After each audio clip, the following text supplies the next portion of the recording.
Dean, thank you for coming on Meet Your Leader. I appreciate it. Great to be part of it. Thank you very much for the invitation. This is going to be a good time. I think so too. Yeah. Looking forward to it. So why are you running for governor, man? You've done everything. Secretary of State, you've been in the Senate. Legislature, Congress. Well, I think you go back to the fact that when I left office, stop and think about this for a minute. When I left office, border was secure. We were energy independent. Gas was under $2 a gallon. Churches were open. Schools were open. No recession. No pandemic. No war. I mean, just go down the list. Yeah. All of this has happened in the last couple of years. And you don't sit back. I got on a couple of corporate boards, and all that was great. Everybody was home because of the lockdowns.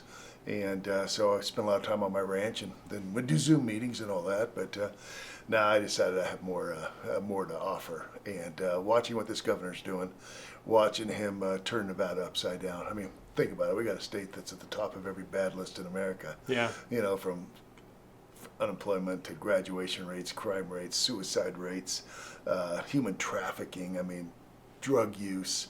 It is terrible, terrible. And it's all because of one guy, this governor, that decided to shut this state down for a year and a half and pick and choose winners and losers when it comes to businesses and everything else. So anyway, I'm watching all this saying, hey, I can't put up with this. Why do you think he embraced the COVID lockdown so much? He did exactly what California told him to do. It was a California-driven thing. Absolutely. California told him exactly what to do. And, you take a look at what Florida did. You take a look at what Texas did. Take a look at what South Dakota did. I mean, if you take a look at South Dakota today, South Dakota has the lowest unemployment, highest economic growth in the country. And they were open through the lockdowns? Open. No masks, no mandates, no shutdowns. Did they lose half their population to COVID? They did not. In fact, look at it this way. If you take all the things that California told us to do with the mandates, mask mandates, shutting everything down, kicking kids out of schools, all that, our mortality rate in Nevada was higher than Texas that did none of it. Wow. So think about that. Texas did none of it. We did all of it, and our mortality rate was still higher. But they're all like slender down there. They eat great. They never eat any high-fat foods or anything. That's why. That's it. That's all it was. Right, just keep it weird out in Austin, yeah, right? Gosh, I bet keep it weird is a Reno thing, isn't it? It's getting there. Yeah, seriously. It's getting there. Yeah. Yeah. Wow. So you didn't want to keep ranching and zooming. You wanted to get back into government. Yeah, I still do, and I still would. Yeah. I mean, I talked to rural Nevada about this. I said, if you want someone to represent you, and frankly, I think rural Nevada's been high and dry for decades now. Mm-hmm. We haven't had probably let's put it this way, a governor that's owned land, yeah. or cattle, right. or owned a tractor or anything since probably Bob List was governor. Wow. So we're talking 40 years ago. And the impact of that, and I tell rural Nevada, you want representation, you're not going to get it out of Clark County. Right. Frankly, you're not going to get it out of Washoe County either. You need somebody from rural Nevada, and I live in Lyon County, and I do own cattle, I do grow hay, I do own a tractor, I do have water rights, someone who understands the issues of the rural portions of the state. That's the only way you're going to get representation, and they understand that. And is that because of the relationship that you have to have as a governor representing rural folks with the federal government? Because they're so much intertwined that way? And it is. Take Lovelock as an example. Lovelock has zero water. That farmers in Lovelock, there's not enough water now coming down the Humboldt River. By the time it gets to Lovelock, it's dried up. And it's bad decisions made by state engineers over the last 100 years. You open all these mines, and mines are heavy users of water. You've got all the agriculture upstream and everything else. By the time it gets to Lovelock, Lovelock's going to dry up. If you don't have a governor that walks in and says, hey, we got to take a look. I mean, they don't even have wells. The groundwater is so bad. In Lovelock, you pump it out, and it's like a herbicide. It kills the plants. It doesn't help the plants because of the mining. Because of all the upriver uses, and the allocation of that water by the state engineers over the last 100 years. So imagine being a farmer today in Lovelock, and you've been there for 4 generations, and all of a sudden they're telling you have zero water. And that's what they've told them this year. You have zero water allocation. So what do? They hope that in their first cut that maybe there's some rain, and just holdover from last year, they may get 1 cut when they're used to getting 3 or 4, and that's it. That's it. So those are the kind of issues that they need representation on, and they're certainly not going to get it from anybody outside myself. That seems like a huge unsolvable problem. How do you deal with that as a governor? Well, you deal with it. You know, you sit down with the engineer, you get Alan List, Bob List's brother, who lives in Lovelock, Oh, wow. and sit him down with the state engineers and say, okay, let's go over these decisions Okay. that have been made. Let's talk about the allocation. Let's talk about mining. You know, what's going down the road. The allocation of domestic wells versus agricultural wells and all that. Okay. These are the kind of discussions that you're going to have, and rural Nevada needs it. My valley, Smith Valley, needs it. Yeah. I got 40% allocation this year of surface water. Fortunately, I have good well water, but the bottom line is we're in a drought period, and certain steps have to be taken in order to achieve. And it's time for a governor who comes in that actually understands that and wants to do something about it. You know, Gary Schmidt was telling us about the allocations of water and everything that they did in California. He's got some pistachio Okay, farm okay. over there, Okay, and it, okay. you know, when they created the whole Dust Bowl Yeah, years back, yeah. did similar legislation go through here that created the problem, or is it just a normal Nevada drought issue? We're an arid state. We're the most arid state in the country. So you know you're going to get drought years. Yeah. It's just been unprecedented for the last 5 to 7 years. The kind of winters that we've had, and obviously it doesn't just affect northern Nevada; it affects southern Nevada also. With the Colorado River, and you can see Lake Mead at the levels that it is today, and what kind of other conservation steps they're going to take, and what kind of banking that they have on the Colorado River. We don't use all the water that's allocated to Nevada on the Colorado River. We bank that water. We probably have another 10 to 20 years, but what's going to happen after 10 to 20 years? When I was in Washington, D.C., I sat down and we opened up the Colorado River Compact to take a look at it, see if we can get more allocation into the state of Nevada, or at least take necessary steps on the Colorado River to provide better allocation So to how does states that- like Nevada and California. So was that trying to take more, leave less for Mexico, or how? Well, Colorado mean- River doesn't go to Mexico anymore. It doesn't. Colorado River used to go to Mexico. Uh-huh. It doesn't get to Mexico anymore. Okay. Yeah, so it just goes down into California.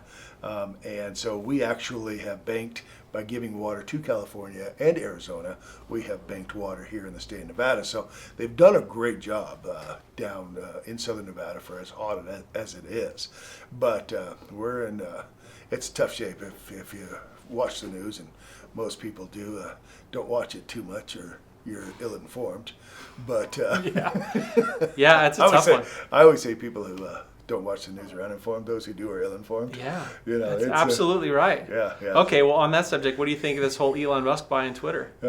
I think the left is going crazy, so it's probably a good thing. I tend to As long agree as with the- you. As long as the left has lost its mind, and it has, Yeah. I don't think you see great changes. Probably the biggest change you see in that is that Trump gets back on it. Yeah. Yeah, he says he won't, but he will. If he runs for president, he will. He's got the most downloaded app in the App Store right now. He's going to ride this wave, I think, as long as he can. He's no Yeah. dummy. Yeah, Wow. Wow. So in Washington, D.C., yeah. what was the biggest thing you learned when you got there? I mean, you went and did your time. Was it a shock getting there and finding out how the system really works at that level?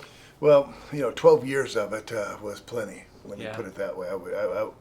And I did enjoy it, and I did enjoy the legislative part of it. I passed over 100 pieces of legislation when I was back in Washington, D.C., so we weren't fooling around.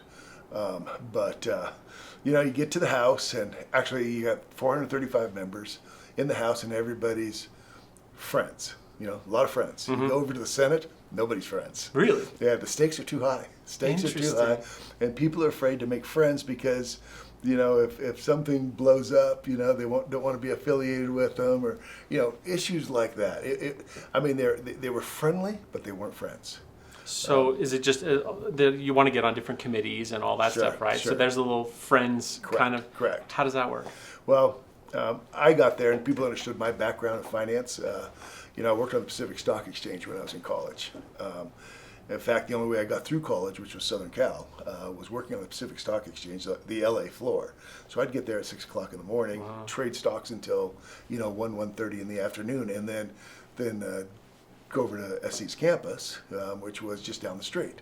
And that's how I got myself through college. So they want that. They need that. They need that kind of expertise. They need that kind of experience on some of the money committees. So I was on the Commerce Committee, the Banking Committee, the Finance Committee. I was on Ways and Means. I've been on every money committee at every level of government. Ways and Means at the Legislature, Ways and Means in the House, Senate Finance in the Senate. So that's where they wanted me. They wanted to make sure that they had people that could crunch numbers. But Okay, then I got to ask, how do these black budgets get approved? When you hear of money that just falls into holes, how does that stuff get approved through these committees? okay, let me tell you a story. When I was in the legislature here in Carson City, so I was a freshman. I knew numbers, and they put me on the Ways and Means Committee. Very unlikely, even when I was in Congress. In Congress, on my freshman year, I got into Ways and Means. And they said, that's supposed to happen 10 years down the road. I got on the Ways and Means Committee my freshman year in the Nevada Legislature. And I sat on this committee, and I don't remember how many members there were, say 15 members, and hearing after hearing after hearing after hearing, and all of a sudden we get to the end of the session, and we start passing budgets. Boom, boom, boom, boom, boom. Amendments would be made. Boom, you had to vote. Another amendment, boom, another amendment. Where are all these amendments coming from? And so the next term, I found out. So you had, so how it works, and since I was a freshman on it, I wasn't in the loop. But by my sophomore year, because I had experience, I was in the loop. You had 2 Republicans, 2 Democrats on Ways and Means. You had 2 Republicans and 2 Democrats on the Senate Finance Committee. The 8 of us met every morning to hash out the differences in the budgets between the Senate and the Assembly. Okay. And then all the amendments were made at that point. Okay, Heller, you do that amendment. Okay, Marvel, you do that amendment. Okay, Chris, you do that amendment. And that's where all this came from. All of a sudden, you were part of the process, and you were able to influence. My freshman year, I couldn't influence the outcome. My sophomore year, I controlled the outcome. It was so. Anyway, so if you're wondering, I was wondering too. It sounds almost like a theater rehearsal. Like you're gonna, when we're in the big show, this is how it's gonna go. If you didn't do that, and I understand it, if you didn't do that, and obviously every motion was made in public, every decision was made in public, but if you didn't have this background and tried to make it happen, you would never get anything done. You couldn't sit there with a committee of 15 and produce the product at the end of the session because you could never orchestrate that.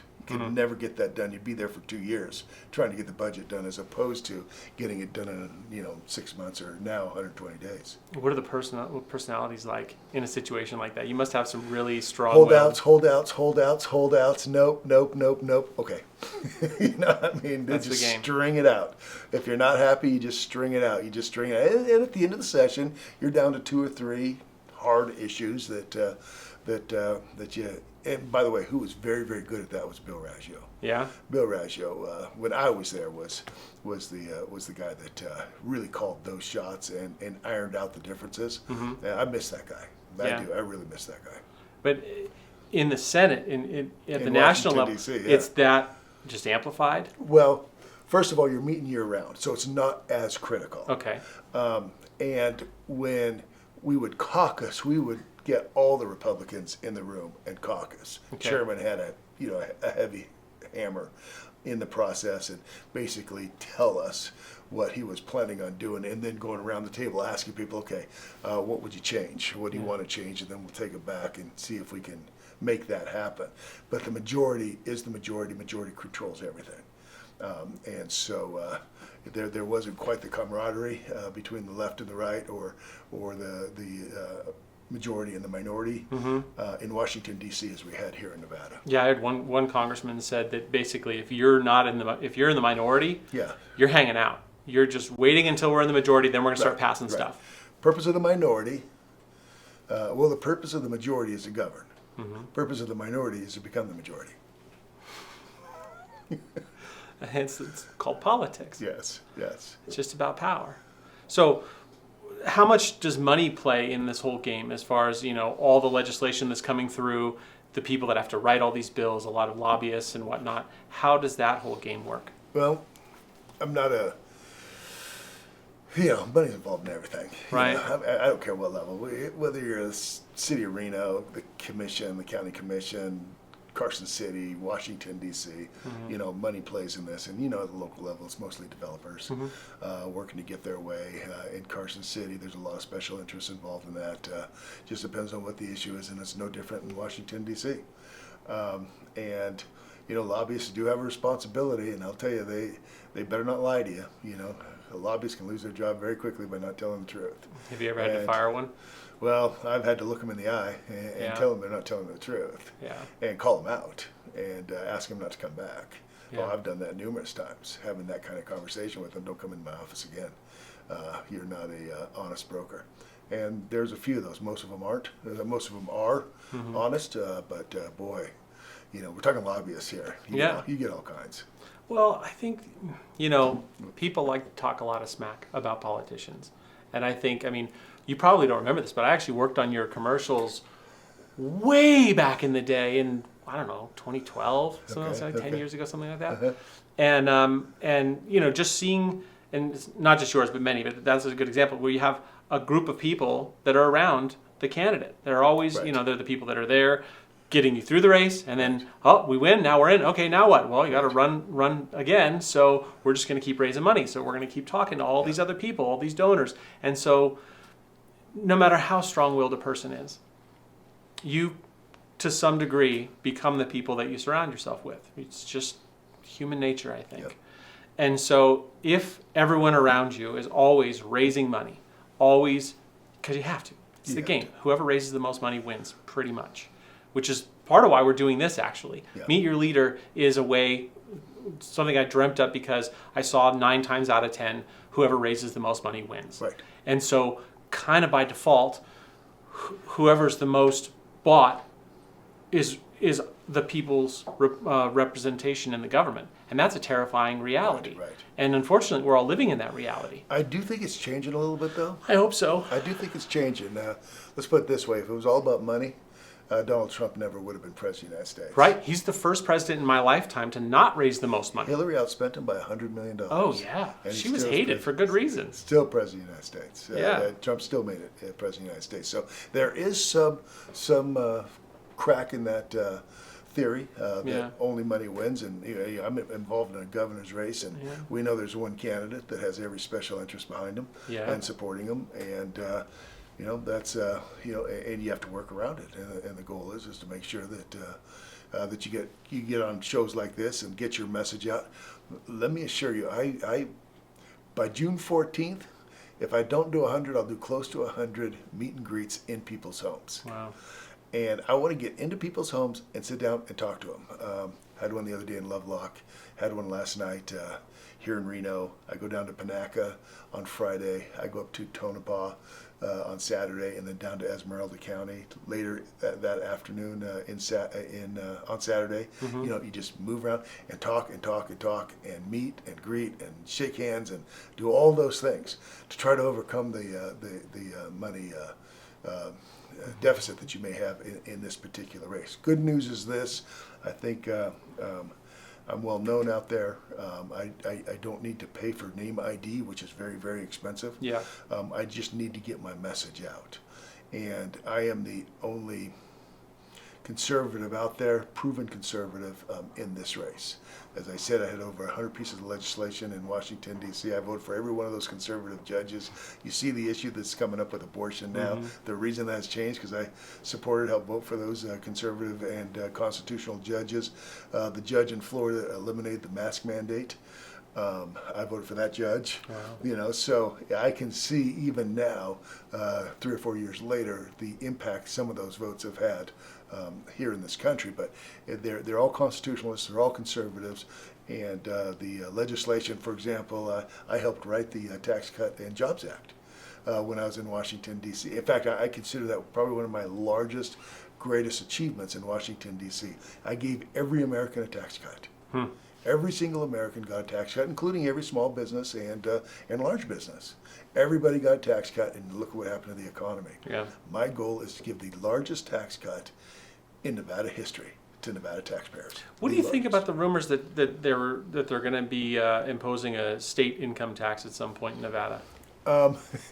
That's been a rumor for a long time. Yeah. And if I'm governor, that doesn't happen. Right. But it would take a constitutional amendment to do that. Yeah. Voters would have to vote an income tax. Voters would have to? Voters would have to.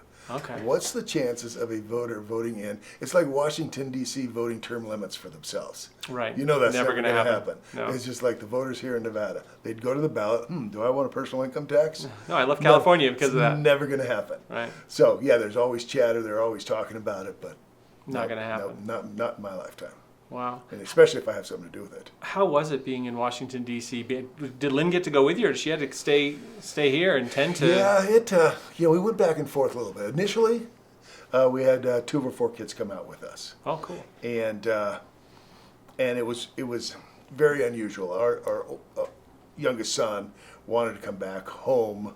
The sports seasons are different. His friends, of course, were here. He spent a little bit of time back here with my sister so he could go to school.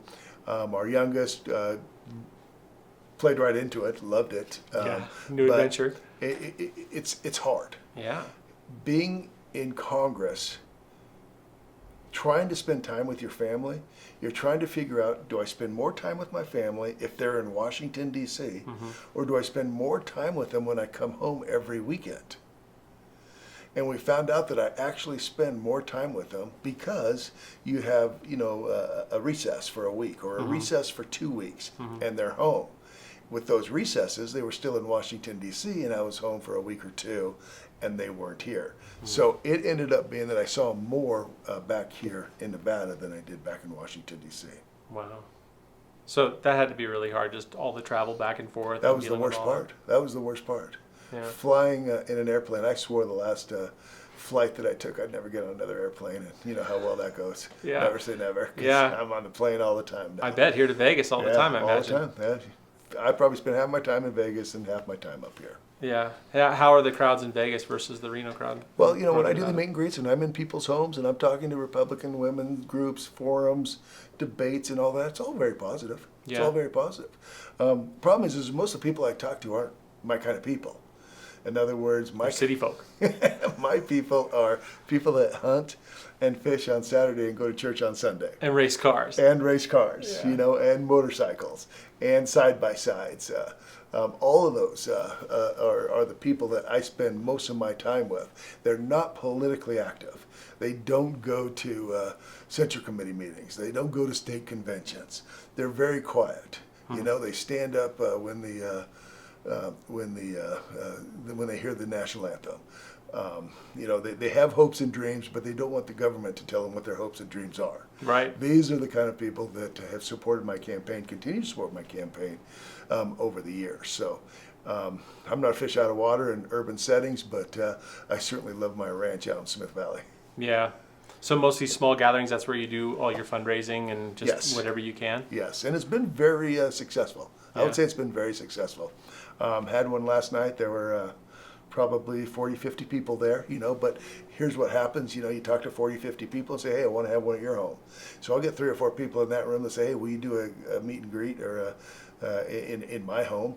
And then, you raise money in that process. And you know this, that if they like you, they'll tell 10 of their friends. They will. They'll tell 10 of their friends. If they don't like you, they'll tell 100.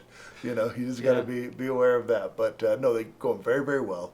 And I was out in Lovelock for a forum last week, just a few days ago. And I was the only governor candidate that showed up.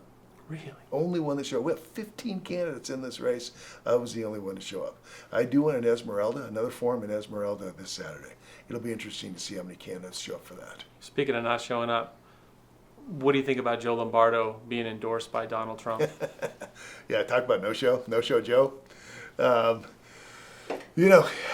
If you could explain to me how Trump makes his decisions, you could make a lot of money. J.D. Vance, good example out in Ohio. J.D. Vance called Trump America's Hitler. Oh. America's Hitler. Still gets his endorsement. Really? Yeah, I mean, it's amazing. Take Dr. Oz. Dr. Oz is pro-choice and he's pro-trans participation in women's sports, and he gets Trump's endorsement.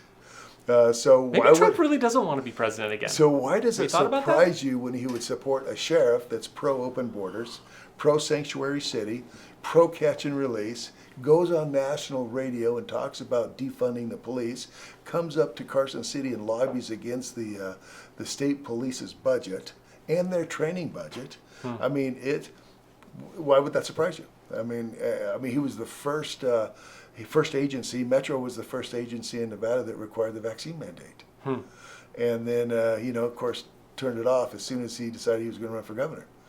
Same thing with this governor with the mask mandate. Okay, you don't have to wear masks anymore. The only reason he did that is because he was running for re-election. But so, if you could figure it out, doesn't surprise me.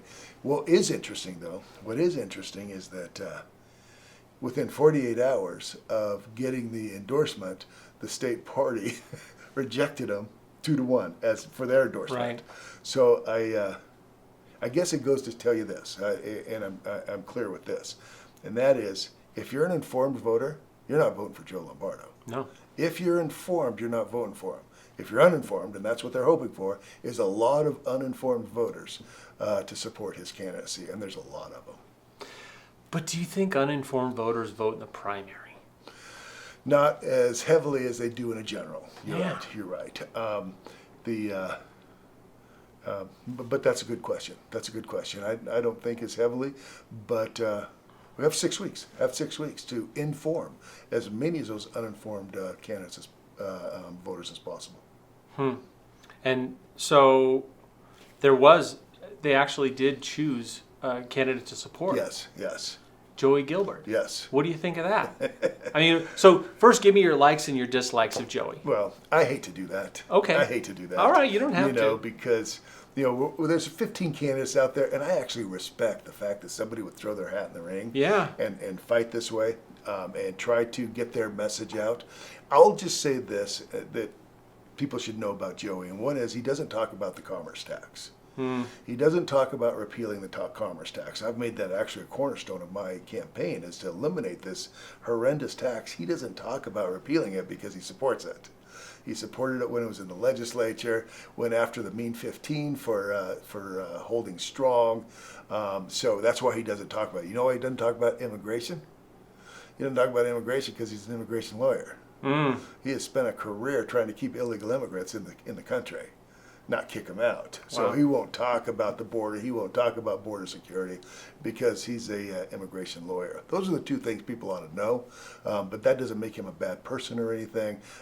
And frankly, he does a pretty good job on the campaign trail. And I tell people this: if you like Trump's style, vote for Joey.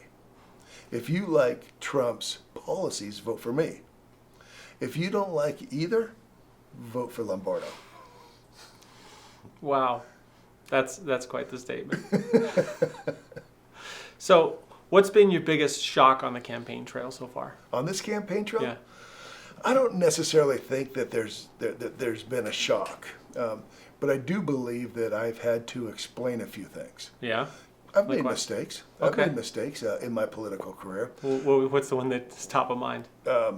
Besides this interview, Thank you very much. the one that I really needed to explain, I still need to explain. I had to apologize to Trump for this also. A number of years ago, Joe Heck was running for United States Senate, and he had a rally down in Las Vegas, and I joined him. And I would join a Republican candidate. He was the nominee. Get up on stage with him, and when he got up on stage, this was just after the bus incident with Trump and Billy Bush. Yeah. And it didn't settle well and I found out later, with Joe Heck. And so Joe Heck goes up to the mic on this stage. It was outdoors. There were hundreds of people there. Pulls out a letter in his pocket and unendorses Trump. Unendorses Trump right then and there. And they were all booing him. Everybody was booing him as he was reading this thing. One, I didn't know he was going to read this. But the mistake I made wasn't the fact that I was standing on the stage. The mistake I made is I didn't get off the stage. I should have walked off that stage when he started reading that letter. And I believe Joe Heck would be running for re-election today, not Cortez Masto, had he not unendorsed Trump that day. and today, I mean, heck doesn't even live in Nevada anymore. He lives in Texas. And Trump gave you a lot of grief for that, didn't he? And he did, and I deserved it. What was it like to make up with him? I mean, the funny thing is I'd apologize, and then 3 months later I'd see him again. He says, "Oh, by the way, you were at the Heck rally." I said, "I know, I've already apologized for that, but I've had to apologize to the public for it too. Yeah. Let them realize, one, I didn't know he was going to do it, but I did make the mistake of not getting off that stage." How hard is it being in public life without just the polarized population that we have? People love you or they hate you and they think you're a Nazi. Right. How is that? It's obviously getting a lot worse than it was when I initially started, and social media has a lot to do with it. Social media has given people a platform now that they can anonymously say very bad things about people, and I would say 80% of society cheers themselves on. To make themselves feel better, they tear somebody else down. Not just necessarily politicians, but everybody. And people see that, and that's part of the frustration. That's why I think politics has got to the high ebb that it has now, is because of social media, and that people know they can say anything that they want, and nobody knows where it came from, and they feel better about themselves for doing it. Well, and you have some thick skin, but you have a family too. Yeah, How do they deal with that? I mean, sitting at the dinner table with them going, "Dad, did you hear that so-and-so said?" Well, here's the upside. Here's the upside. None of my children watch TV. That's great. Yeah, none of them watch TV. I don't think anybody under the age of 35 watches cable, No. have dish. None of them do. If they want to watch something, they'll put it on their iPad and throw it up on their TV, so they can watch movies and they can watch certain sporting events based on what's on their iPad or their laptops or whatever. They can do it that way. That has, frankly, I think, buffered them from all the negative news that's out there. And by the way, they get all their news on their phone too. They believe that the news they get on their phone is more accurate than they see on TV. I think the news that they get from Alex Jones is more accurate than what they get on mainstream TV. Well, I talk about Good Morning America. I chuckle because I think, who wakes up in the morning to have George Stephanopoulos lie to him? Right. Why would you do that? Yeah, my dad watches Meet the Press. I'm like, "Dad, there's not a journalist on there. Right. Not one." Right. It's all crazy. opinions. It's all opinions, and it's all left leaning. It's all left leaning. Yeah. So you're asking about the impact that it has on your family. Yeah. Fortunately, most of what goes on out there, the ads, the negative ads, they don't watch. But the people that are going to vote in this election do. Well, I more mean the internet trolls. I mean, people just have to be driving your family crazy because they're assholes. Yeah. Honestly, people online are not, they would never say it to you face to face. I'm telling you that it is amazing. In fact, I used to get letters. I used to keep the letters that I would receive. Cut out from worst magazines ones. and glued together? Yeah, the worst ones. I kept a binder. Wow. And I mean, it's thick. I've had people that give the middle finger and then trace it with a pen and send it to you. Classy. I mean, just crazy things like that. Wow. But I don't worry about that. Yeah. I don't worry about that. It doesn't get you anywhere. Nope. 80-90% of the people out there are so friendly, and so open. And if they don't like you, you can tell. I'm talking in front of a group and someone's sitting right in front of me and they're not happy. That's okay. I want to go give them a hug. Yeah. But needless to say, I will tell you this. When I walk into a room and I do a presentation, I'm almost confident that 90% of people walk out of that room will vote for me. Yeah. And they'll ask questions, they'll ask tough questions, and as long as I can, meet the criteria of what they're looking for, and be able to answer their questions and be in depth, I think I can capture their support. What do you think are the characteristics that a really good governor has? I do believe you have to be very patient. You have to listen. You have to spend time. I think that you have to be in touch. Yeah, I do truly believe you have to be in touch with what's going on out there. We have a governor right now. When was the last time? I'll tell you what. Every rural town I go into will tell you that Sisolak hasn't been out there. Or they'll tell you the one time he has in his first 4 years, and he went over to some coffee shop, and that is it. If you don't get out there and talk and spend time, not just in the rurals, but Washoe and Clark and all that, and understand the issues and the problems that are out there. I mean, When you campaign, you figure it out. You really figure out what's going on out there. And there's always three core issues in a campaign. It's always better jobs, it's always better schools, and it's safer neighborhoods. Those are the three core issues, have always been the three core issues, and if you can solve, or people feel like you're interested in solving those problems, you will be the next governor of the state. But there's always other issues, like today it's election integrity, immigration. Today, I mean, as we're sitting here talking, abortion. Yeah. You know, because of the Supreme Court. I mean, the issues do jump out. But if you don't have an answer on the economy, if you don't have the answers on schools, better education, or safer neighborhoods, you don't have a chance. Now this abortion issue, it seems to me that it's going to drive Democrats to the polls left, in ways that we've never seen before. Right. It's the hot button. Right. And here they are.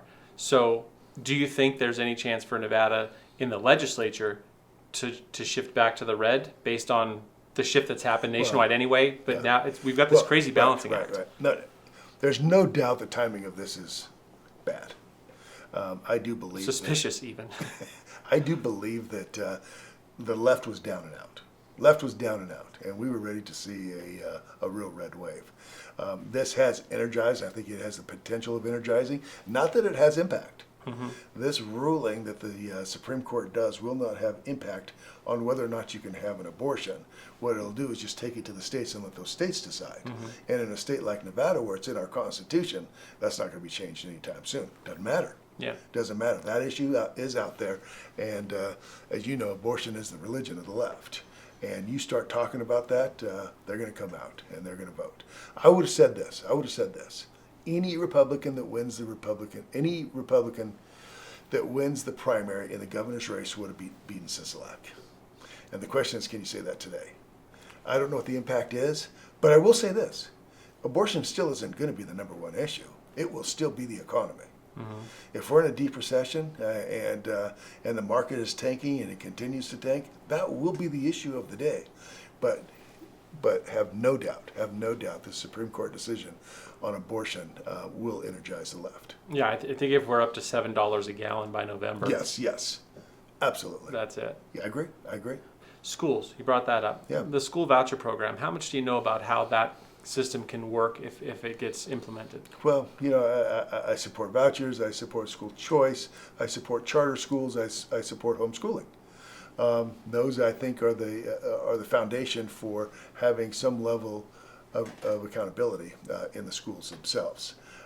In that it would create competition so Correct. that maybe the public schools would rise to the occasion? Well, theoretically? And I've said this for years. 3 words: more, higher, less. More competition, higher quality at less cost. That's what I want. When I have a decision in front of me, I told my staff that for 12 years in Washington, D.C. More, higher, less. More competition, higher quality, less cost. I'm for it. If it doesn't, I'm against it. That's why I did support Obamacare. Can you imagine more competition, higher quality at less cost with Obamacare? Absolutely violated every one of those principles. But school choice, more competition, higher quality at less cost. That's exactly what you would get with that kind of competition and choice in education. Biggest problem we have in education in Nevada is the size of the school district down in Las Vegas. Yeah. I mean, it's 5th largest in the country, and it's a mess. What percentage goes into administration versus actually making it to the schools? You know, I don't know the number of that today, and I can get that number to you, but... well, I can look it up. I'm just curious. Yeah, I'm less... Here's what... I'm worried about the violence in the schools. Yeah. That what you're saying is important, but do you know this school year alone, there have been over 5,000 incidences reported of violent crime in the school district. Now, that's just reported. You know, what do they report? A third of them, you know, they occur, but they don't get reported. But can you imagine if you're a urban mom, single mom with 2 kids, and you're about to drop them off at a school in Clark County? I mean, you'd be scared to death. What's going to happen? The bullying is rampant. The violent crime, I mean, they just had a teacher raped down there. Really? Yeah. I mean, it is... it's a dangerous place. Clark County is a dangerous place right now, and it's sad that the largest city in Nevada, that you can't go down there and know that you're not going to be a victim of violent crime. There's a good chance that you will be.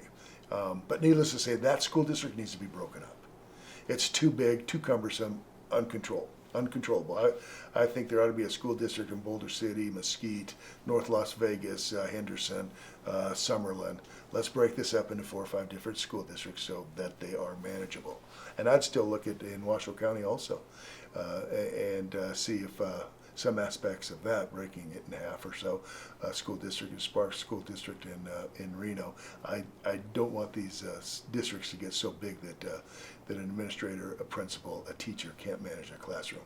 It's a tough situation. I have a daughter in middle school too, and she was telling me we've got another one's getting ready to go into middle school, so we're deciding where she's going to go. Yeah. And the middle daughter said, don't have her come to my school because it used to be good, but now it's fights all the time. And she's telling me these stories. And it's the same school, same people there, same kids there. But then I've got to wonder, well, is the home life for these kids so bad now that they're acting out at school, that they're causing these fights? Oh, I think the pandemic had everything to do with it. Yeah. I think the shutdown by this government, when the governor said you can't go to school for a year and a half, couldn't go to school and you know how frustrated the parents were over that, and I think the kids saw that frustration. Now they're playing it out in the classroom itself. Think about this governor. Half the time he has served in office, he has locked children out of their schools, and then files for re-election with the audacity of saying, I want to be the education governor. Yeah. I mean, that's a joke. That's a joke.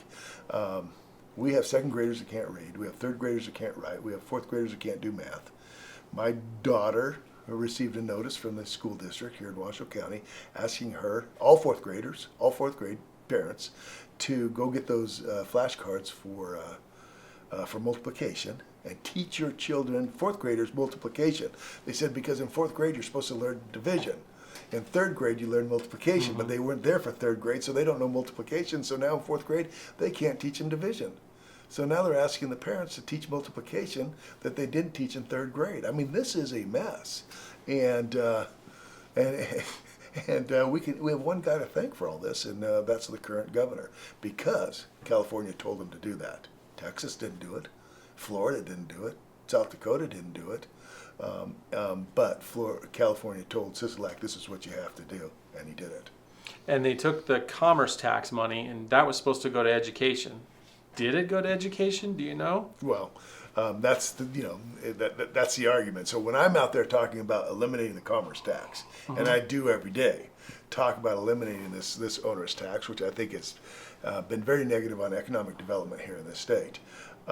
The supporters of the commerce tax are pushing back, saying, "Hey, we did all this for education. Right. Commerce tax for education." I know that was the story. I don't know if that was the reality. Now, remember the story of the commerce tax, where it started out as a margins tax on the ballot. I worked on that campaign. We beat it 80-20. Yeah. Against. Yeah. So it fails. Yeah. Miserably. Yeah. And a Republican governor says, 3 months later, I'm going to take the margins tax and I'm going to change its name. We're going to call it the commerce tax. I'm going to give it to a Republican legislature, which we hadn't had full control of both houses, probably in 40, 50 years. I don't know how long it's been. And gave it to them. They passed it and the governor signed it. And we ended up with a tax that 80-20 failed to the voters. Yeah. I mean, it is atrocious that we think that we could get away with that. And this is where the frustration of the Republican Party comes in. And that is in the 21st century. 2 largest tax increase Nevada has came from Republican governors, not Democratic governors. 2 largest tax increases in Nevada in the 21st century came from Republican governors. All of those legislators got voted out of office in the next term. Right. The only one that's there now is P.K. O'Neill, who's back in. Yeah, he lost and then then came back in because whoever was in there decided not to run last minute. I can't remember who it was now. I don't recall actually. But needless to say, Democrats are saying, "Hey, why do we have to raise taxes? We just wait for the next Republican governor to come along." Right. And that's why I'm arguing in this race that not only did I author the largest tax cut in American history, I want to author the largest tax cut in Nevada history. And so you think you can work with I guess it might not be a Democrat-run legislature by then. Right. But what if it is?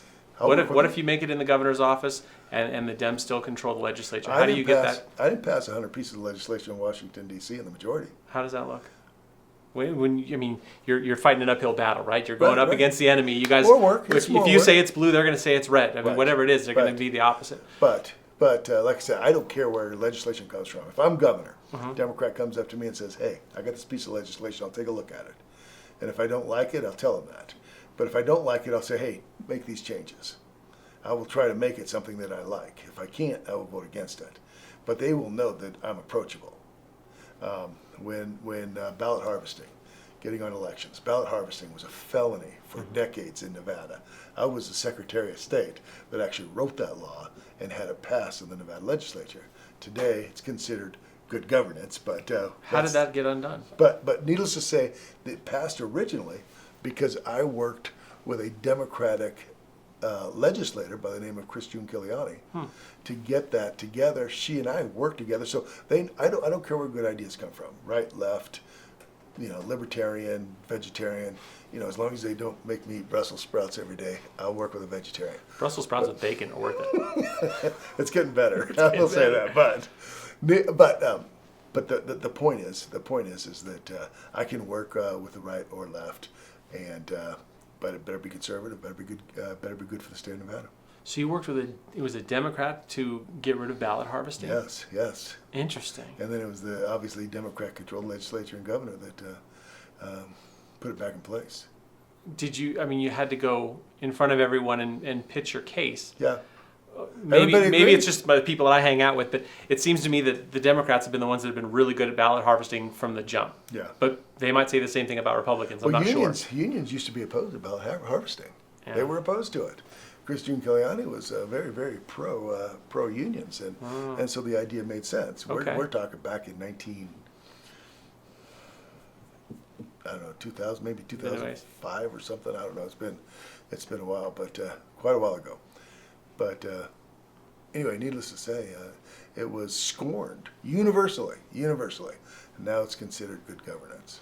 And it is rigging the system. That is rigging the system. Just this morning, I saw the trailer for the new Dinesh movie. Yes. Have you seen this thing? No, but I want to see it. We're going to be having a watch party at my house. Really? I think tequila will be served. Yeah, you can come. You can skip the tequila. You can have the tequila. Whatever. You might be ready at this point. I think I'm going to see it in Las Vegas. Oh, okay. I might see it this Saturday night Yeah. in Las Vegas. So It seemed like that was a ballot harvesting I movie. will say this. Yeah, I will say this. The last election wasn't stolen. It was rigged. And I believe there's a difference between the two. But between voter ID, ballot harvesting, and vote by mail, that is a rigged system. And the suppression of the Hunter Biden laptop. Sure. It was Russian disinformation according to the Right. intelligence community, and yet now we know it's all authentic. And you can't talk to the media about this stuff. What do you mean it's rigged? Give me some examples. I said, how many do you want? Right.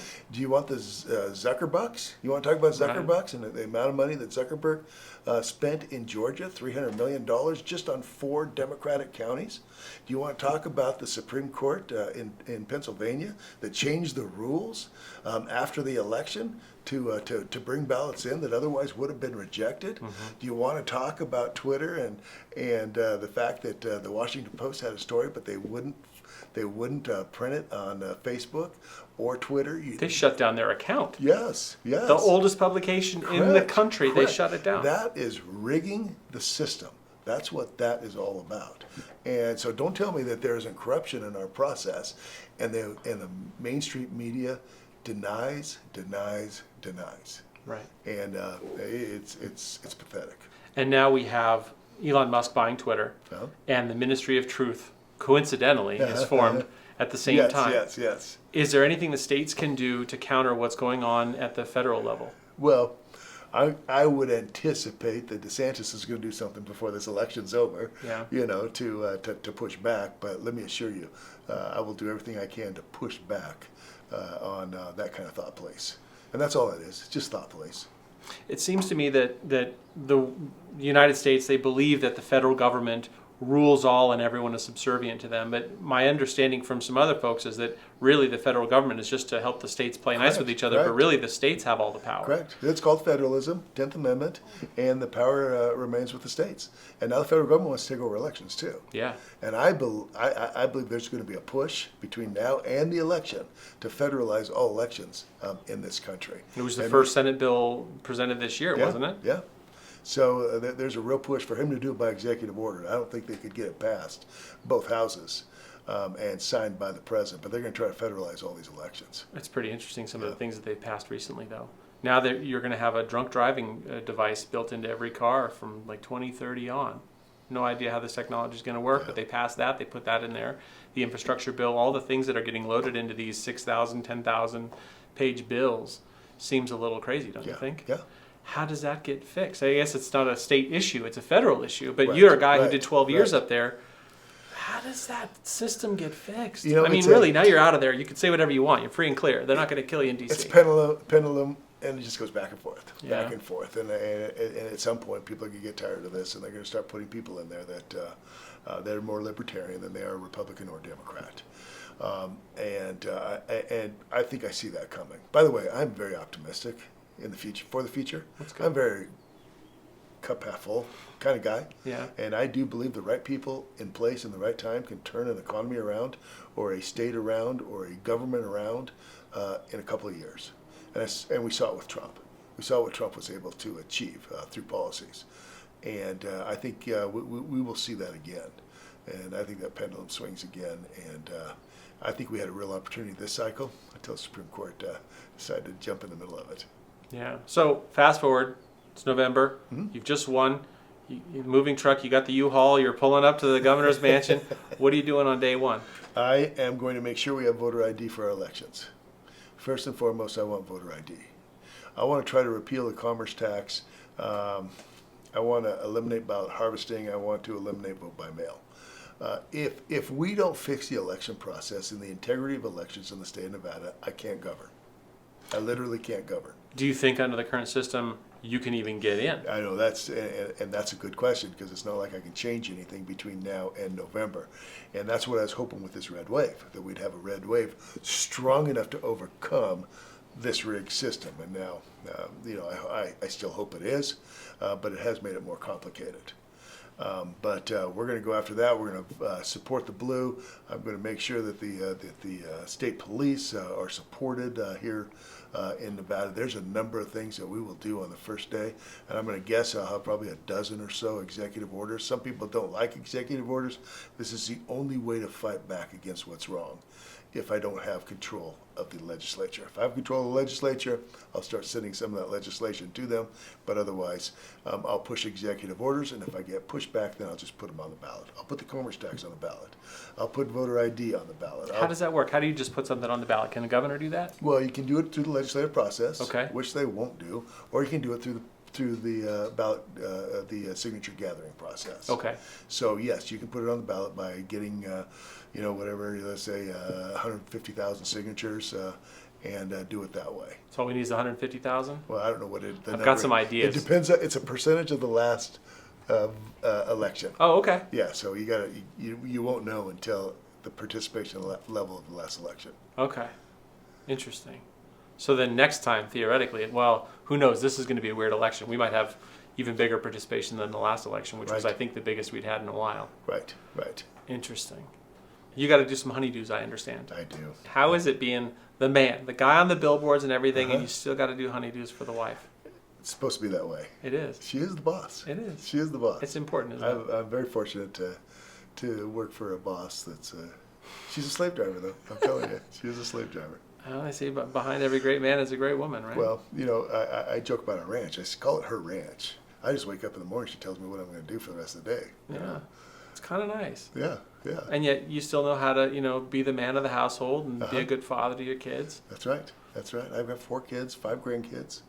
Wow. So the goal is to spend as much time with them as possible. How was it raising a family out there? Well, it's more important to raise a family than it is to be in politics, I'll tell you that much. Absolutely. Yeah. Absolutely. And that's the priority. I always talk about faith, freedom, family, or faith, family, and freedom. That's the priority. Faith, family, and freedom. Mm-hmm. And the politics is the freedom part. But faith and family comes first. Do you think people understand what freedom is anymore? I'm worried about that. Yeah, I sometimes wonder myself, but I think overall they see it. Let's put it this way: the people that support me do. Yeah, They do. they do. We've gotten so polarized. And I'm in media, so I've got a bunch of lefty friends. I've got like all over the place, Yeah. and they've gotten so polarized that it's the bigotry's kind of gotten out of control. Yeah. And then you hear people talking about, people get triggered by seeing the American flag now. Right. It's just all of There are this. people that don't know whether to stand up or sit down when they see the flag. Yeah. They don't know. I see people looking at each other, wondering, am I going to offend that person if I stand up, or am I going to offend him if I sit down? I mean, the fact that you even have that kind of thought process And you live is mind-boggling. And you live in a conservative echo chamber, really. I I do. mean, we do. all live in echo chambers to some degree, Yeah. and yours is pretty right-leaning. Yeah. And you It's still true. are going to That's witness true. this stuff. It's kind of wild. Yeah. It's kind of wild, man. So, out of this whole political game, you regretted your situation with Heck. Yeah. All the other things, if you could just rewind, not necessarily things you did wrong, but things that, in retrospect, you could have done differently. Is there anything that really stands out in your mind where you just went, oh gosh, had I only known this, then I would have done that thing? I try not to worry about that because I can't control it. Well, that's you good. know, you try to worry about things you can control. And I've always said this about politics. That could run your life. What you just said could run your life. But I know this much. When I was in the legislature, I know there were going to be 2,000 pieces of legislation. And I can be a player, try to be a player on all 2,000 pieces, or I could pick the 5 most important to me, to my constituents, to my town, and concentrate on those 5. The hardest part is figuring out what 5 they are. But if you try to be a voice on every single, you drown yourself out. Yeah. People don't take you serious. You want to pick and choose your fights. And I think I've been pretty good at that. But that's been the art. That's been the art, is trying to figure out what those 5 issues are. That was at the legislature. You know, when you're back in Washington, D.C., it's 25 issues. Yeah. Or it's 30 issues. But there are 10,000 pieces of legislation. Find the 25 to 50 that you can make a difference on and really go after them. And that's how you succeed. Don't try to go after all 10,000. Don't try to be an expert on 10,000. You'll never get there. And if you try, you just diminish your stature in that legislative body. Be an expert at the 25 to 50 that you can control, control, and that you understand those issues. So in a governor's office, you're now in the executive branch, so it's a little bit different game, right? Yes. Do you have different people that work on different issues? Is that how that works? Well, we had that when I was in the United States Senate, because you did have a lot of issues out there in front of you. But you do the same thing in the governor's office. I did the same thing when I was Secretary of State. You know, I really enjoyed being Secretary of State because you had, say, a half a dozen divisions. In other words, you had elections, you had corporations, you had notaries, you had securities, you had all these divisions, and you had a deputy in charge of every one of those. But every day was a new day. Now, Kenny Gwynn was governor part of the time that I was Secretary of State, and Gwen and I got along real well. His door was across from mine, and I know he had some really frustrating days. And I said, hey, Governor, if you ever need a break, just walk across the hall and we'll chat. And I never thought he'd take me up on it, and he did. And we'd talk for 10, 15 minutes, and then he'd go back and fight off the dogs again. But being governor is a tough job. I mean, it's not like being Secretary of State. You know, you have a half a dozen, you can control that. Being governor, I talked to former governors that were United States senators in Washington, D.C., and they will tell you they'd much rather be a senator than a governor. Because you never knew what was going to happen as governor. I mean, you're going to have a prison riot, you're going to have a death on the freeway, you're going to have some riot out on the streets. I mean, you went to bed with one eye open every night because you never knew what was going to happen. Where in the United States, you got 100 of you, and you pick and choose, as I said, the issues that are important to you, and you fight for those. When you're governor, you're the guy. Yeah. You're the man. Everything. You're responsible for everything, and the buck stops with you, and you should expect it. I would love it. I want it. I desire it because I believe that that's what good leadership entails. You brought up prisons.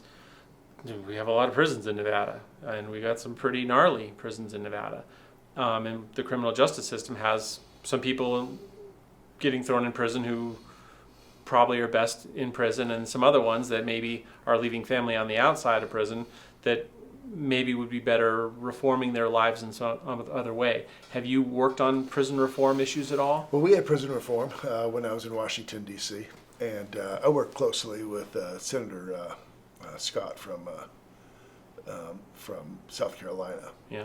And we talked a lot about prison reform and what was necessary. We sat next to each other on Senate Finance Committee, and no prison reform, it has to go through Senate Finance Committee at the end of the day. But Tim Scott and I had numerous conversations about right and wrong and so on and so forth.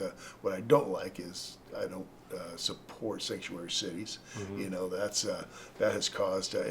I tell people, if you want to live in a dangerous neighborhood, live in a sanctuary city. You'll find out how quickly things go south. Live in a sanctuary city. And catch and release, problematic. I do understand that there are some drug cases, you know, that are not violent or, you know, aggressive, that we ought to probably take a look at and make sure that we're taking care of those individuals properly, make sure that that they get the mental health care that they need, so on and so forth, and you probably could get them out, and you know, and society would be better off because of it. But it seems that in a prison where they're already infested with drugs anyway would be the worst place you send an addict. Yeah. Well, true. But my main concern is the fentanyl use that we have here in this state. Yeah. I believe every fentanyl death in Nevada is because of a government mistake, bad government policy. Whether that starts with China, whether that starts with our border, whether it continues with sanctuary cities, if that continues with catch and release, if that continues with defunding the police. Every time we have a fentanyl death, I believe that there was a government decision that was made out there that went wrong. Well, I agree with that. Interestingly, they just announced Ron Paul's going to be here in a few weeks for the Libertarian National Convention. Okay. The guy who famously said he Yeah. would legalize all drugs. And his argument was that, you know, well, we didn't have a fentanyl problem then. Right. But now you've got people who are heroin, whatever drug they use, it's cut with fentanyl. They overdose because fentanyl will kill you like that. Correct. And if this were regulated like the marijuana industry has taken off here, where you can't even spray pesticides on marijuana plants and sell them in stores, it has made that a lot safer than where it was before. Not that pot was really killing people before, but certainly cocaine, heroin, all the serious ones are. Yeah. In a crazy utopian imaginary world where cocaine and heroin and all these drugs were legalized, would we then no longer have issues of people overdosing the same way because they're not being cut with nonsense that's deadly? And would we not then have all the ancillary crimes that come with it because you're dealing in a very dangerous situation? Cops get killed all the time because the person who they pull over doesn't want to go to prison, or they don't want to lose their family, or all the other things that happen because of government's reaction to their drug use or their drug sale, which is a step higher, of course. Well, it's a tough issue. Yeah, it's a tough issue. I'd probably have a little bit different opinion. I worry about mental health. And when you take a young brain at 13, 14, 15 years of age and introduce it to marijuana, what the impact that has, and I've seen it in not my immediate family, but out there and watched these kids try to grow up, and bright kids that had a bright future that literally can't cope with life today because they were introduced so early at such a young age, and it's messed them up for the rest of their life. I agree 100%. And then I do believe that mental health then causes homelessness, and if you want to solve the homelessness problem, we have candidates in this race that think that 90% of the people in this state choose homelessness. And I have a hard time reconciling that. I think a lot of it has to do with drug abuse alcohol abuse, mental health, and we have to solve those problems here in this state in order to get a handle on what's going on with the homelessness that we have. Homelessness obviously has other ideals. Try getting into a starter home now. Yeah. A starter home here in this community or anywhere in this state, it's almost non-existent now. Oh, yeah. Non-existent now. Looking at what's going on downtown Washoe by the ballpark. And they're building apartments. And they're building apartments up. This is what mature communities do now. They start building up instead of out. Mm-hmm. And now we're at walked through the New Harris project. Oh yeah. And they're talking over 400 apartments. Yeah. All those rooms that they use for hotels are now being converted to apartments. And you're going to have 400 apartment towers. And it's not something that we're used to doing here in Nevada, mm-hmm. but it's certainly going in that direction. Yeah, it's going to be. Are they subsidizing that? Do you know? It is not low-income housing. Interesting. It is not low-income housing. I know that was the concern early on, and I don't know what ended up happening. Yeah. Well, and you're driving a little further down 4th Street, they've got the big tent thing now that the city got COVID money to put up. Right. I don't know, I'm not sure how that works. Right. But just outside of the big tent city thing they have, there are tents set up with people who want to do drugs, who don't want to go in and participate with that system. So they set up a tent just outside. Down here, downtown, there are people that could get into government housing programs. There are the programs that exist. They don't want to talk to anyone from the government. They don't trust the government. Yeah. Well, they're paranoid. To some degree, for good reason. But they're paranoid because they have mental health issues. Yeah. Yeah, I get it.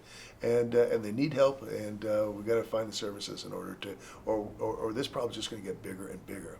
But I do believe some of it stems with early use of drugs. Yeah. And we have to make sure that we keep these young adults. I'm not a big supporter of casual use. I understand the medical portions of it and support the medical use of it. But man, I think it's real devastating to some of these kids that are using it too young of an age. I agree 100%. I think kids taking any drugs at all is a bad, including the prescribed ones, for that matter. I think that Ritalin and all these things are way overprescribed, and it's not healthy, and it puts them in a bad pattern right from the jump, and it's unfair that happens. I've also seen adults who never did any drugs in their life discover even marijuana and go off their rocker. So do I think it should be illegal? No, but do I think? I mean, you can kill yourself with alcohol too. There's a lot of bad things in the world that people put in their body for whatever reason. Well, Nevada's made its choice. It was a ballot question. It's the decision has been made. I just think it's caused some ancillary problems that we're going to have to figure out how to solve. And that's what government should be careful with and should try to solve some of those issues. Obviously, a lot of nonprofit organizations are stepping up, especially in tough times now where we're near a recession, market's doing poorly, and inflation is through the roof. I mean, I look at these marquee prices on our fuel. Do you know the average Nevadan's going to spend $3,500 more this year just on energy costs and food than they did last year? And you and I have this conversation, and maybe when I talk to groups and tell them that most of them can absorb that, but I'm telling you, walk out this door and most can't. They cannot absorb that kind of inflation. My dad's Social Security check didn't just go up by 30%. Correct. He's fortunate he lives with us. He's not going to starve, but it's there are a lot of people out there that aren't in good situations, and it's going to really make the difference. It will be very, very harmful if we don't get this inflation under control. Now, we know why it's happening. This inflation is happening because we spend too much in Washington, D.C. You can't be $30 trillion in debt and water down the value of a dollar that much and not think that you're going to have inflation. And we've been warned about this for years, and now it's finally come. So here we are. And of course, the feds are meeting as we're talking now, trying to figure out what to do with the interest rates to try to slow down this inflation. Sounds like they're on their way up. It's a mess. Oh, half a point, I think, is what they're talking about today. But it's. I mean, maybe we ought to take a look at Bitcoin and some of these alternative. Get the middleman out of there. What do you think of Bitcoin? What do you think about all these cryptocurrencies? I think it's coming. Yeah? Yeah. In fact, if I was governor, I would have a crypto gaming study done. Interesting. Gaming study? Yes. I want a crypto gaming study done. Okay. I think that there's some real opportunities there. We better be the first to the table with that. Okay. We're one of the few states that doesn't have internet gaming. in Nevada. You want to produce revenue without raising taxes. Internet gaming, what we're seeing in all these other states, I think is something that ought to be studied and frankly looked at here in the state of Nevada. We have internet, like just sports betting. Sports betting. That's yeah, it. We have sports betting, but we do not have internet betting. I think 40 states have internet betting now. Where it's just like a slot machine over the phone? You know, on your deal. on your iPad. Oh my gosh. Yeah, on your. But gaming, the Strip wants it. I can understand the argument against it. If you're a neighborhood casino, you want people coming to your establishment. They don't want you sitting at home gambling. They want you your seat. But the Strip wants it. The Strip does want it. What do you think the motivation is there? Get Money. people hooked to Money. gaming while they're on the toilet and then they Well, come in? MGM, Caesars, all of them would come up with their own devices, Yeah. you know, and their own sites. So they anticipate that a lot of money can be made that way. Question is, would it have impact on visitation to Las Vegas? And I don't think it would. I don't think it would. I mean, Las Vegas is always going to be Las Vegas. Yeah. Now that you got the Raiders down there, you have the hockey team down there. They're going to bring a baseball, basketball team in soon. As long as taxpayers don't have to pay for those sites. I'm against sports welfare, by the way. Yeah. I am 100% against sports welfare, corporate welfare, all that stuff that is just drowning us into debt. How did that end up settling out, the Las Vegas, the Raiders, the arena down there? Yeah, it's paid for through room tax. Yeah. Yeah. Huh. And the casinos probably aren't very happy about that. Well, are they going to do it again? They're going to step up again for a baseball stadium? Is that what they're asking for? Not yet. Oh. You know, so the A's are looking. Oh, really? And they're looking for locations. I don't watch the news. Yeah, yeah. So the A's are looking, trying to get out of Oakland. Okay. But they're looking at Las Vegas, and I mean, imagine, you know, I mean, it is pretty incredible what the Raiders have done for Las Vegas. I mean, it has turned Las Vegas into a major city, having that football franchise there, which was great. I think they could have done it without taxpayers having to contribute, or room taxes, or whatever the case may be. But needless to say, it's part of the deal with Elon Musk and Tesla. Oh, really? And yes, and that whole agreement. The South needed something. If the North was going to get Tesla, the South wanted something, and that's how we ended up with expanding